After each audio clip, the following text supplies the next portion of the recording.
Mes chers, assalamu alaikum wa rahmatullahi ta'ala wa barakatuh wa jumu'atul mubarakah. Face aux accusations grandissantes à l'encontre de l'islam et du prophète de l'islam d'être à l'origine de la haine, de la violence et du terrorisme, je réponds par une parole divine dans Surat An-Nur, Subhanaka hada buhtanun adim. Gloire à toi Allah, c'est une énorme calomnie. Je voudrais vous parler aujourd'hui du vrai visage du prophète de l'islam. Mais pour parler du prophète de l'islam, la chose n'est pas aisée. L'étendue des événements ayant marqué sa vie, la multitude de références biographiques et surtout la masse d'écrits et de caricatures blasphématoires publiées par certains adversaires voulant nuire à l'islam ne simplifie pas la tâche. L'humanité vit aujourd'hui des drames, des conflits et des guerres sous couverture du choc des civilisations et des religions, alors que la réalité est tout autre. Samuel Huntington voulait donner une description géopolitique du monde fondée sur des oppositions culturelles qu'il appelle civilisationnelles et dans lesquelles le substrat religieux tient une place centrale et sur leurs relations souvent conflictuelles, mais le choix du facteur de la religion comme facteur déterminant occulterait complètement d'autres variables géopolitiques et économiques. Ce qui m'a poussé à en parler aujourd'hui est ce que je constate comme méconnaissance des musulmans vis-à-vis de la personnalité du prophète sallallahu alayhi wa sallam et d'injustice des non-musulmans ou de certains à son égard, ce qui pousse même certains à le caricaturer et d'autres à le calomnier, le blasphémer et l'accuser à tort. Mais pourquoi? L'ont-ils connu? Ont-ils pris la peine d'étudier sa vie, sa pensée, sa conduite, son comportement avec les siens et avec les autres? Ou bien ils émettent leur jugement à partir de certains mauvais comportements imputés à des groupuscules non représentatifs de l'islam, pour qui d'ailleurs la personnalité du prophète est banalisée, diminuée et réduite à sa simple représentation.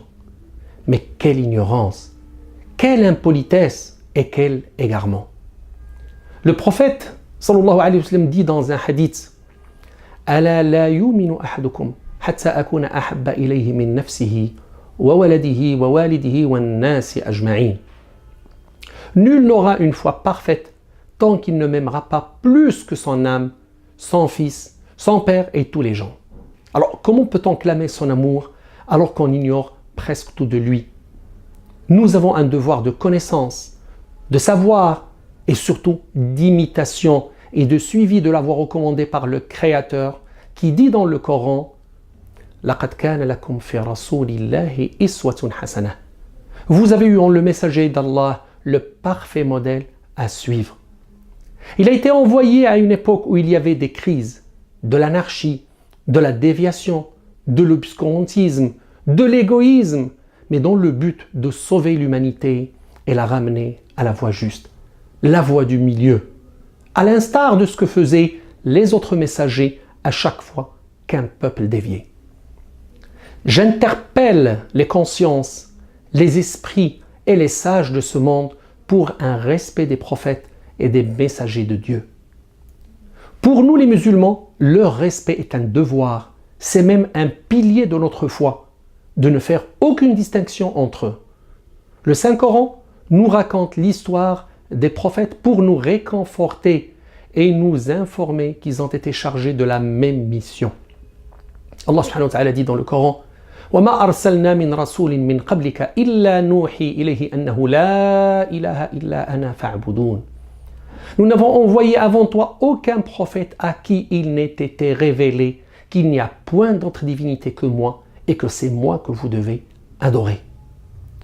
Quand on passe en revue l'histoire des prophètes, on constate une richesse d'informations sur leur parcours, leurs actions et un enseignement fructueux sur leurs apports à l'humanité, comme le confirme le Coran dans Surat Sayyidina Yusuf. لقد كان في قصصهم عبرة لأولي الألباب ما كان حديثا يفترى ولكن تصديق الذي بين يديه وتفصيل كل شيء وهدى ورحمة لقوم يؤمنون. Il y a un enseignement dans l'histoire des prophètes pour les hommes doués d'intelligence. Ce livre n'est point un récit inventé de toutes pièces, mais il est une confirmation des écritures antérieures, un exposé détaillé de toutes choses pour ceux qui croient en leur Seigneur. Dans le Coran, nous pouvons lire des qualificatifs élogieux à l'encontre des messagers d'Allah. Pour Sayyidina Ibrahim, il dit « Wa Ibrahim alladhi waffa » et il dit encore « Inna Ibrahim kana ummatan qanitatan lillahi hanifan wa lam yakun min al-mushrikin » Abraham a tenu parfaitement sa promesse de transmettre. Abraham était un guide parfait. Pour le cas de Sayyidina Moussa, Moïse, il dit wa kana hanifan inda Allahi wajhiha. Il était honorable auprès d'Allah. Pour Sayyidina Isa, pour Jésus, il dit wajihan fi dunya wal akhirah wa min al muqarrabin. Illustre ici-bas comme dans le delà est l'un des rapprochés d'Allah. Et pour Sayyidina Muhammad sallallahu alayhi wa sallam, il dit wa innaka la'ala khuluqin 'azim. Tu es certes d'une moralité imminente. Ces personnages méritent de nous respect, considération et amour. Bonne méditation et à vendredi prochain, Inch'Allah.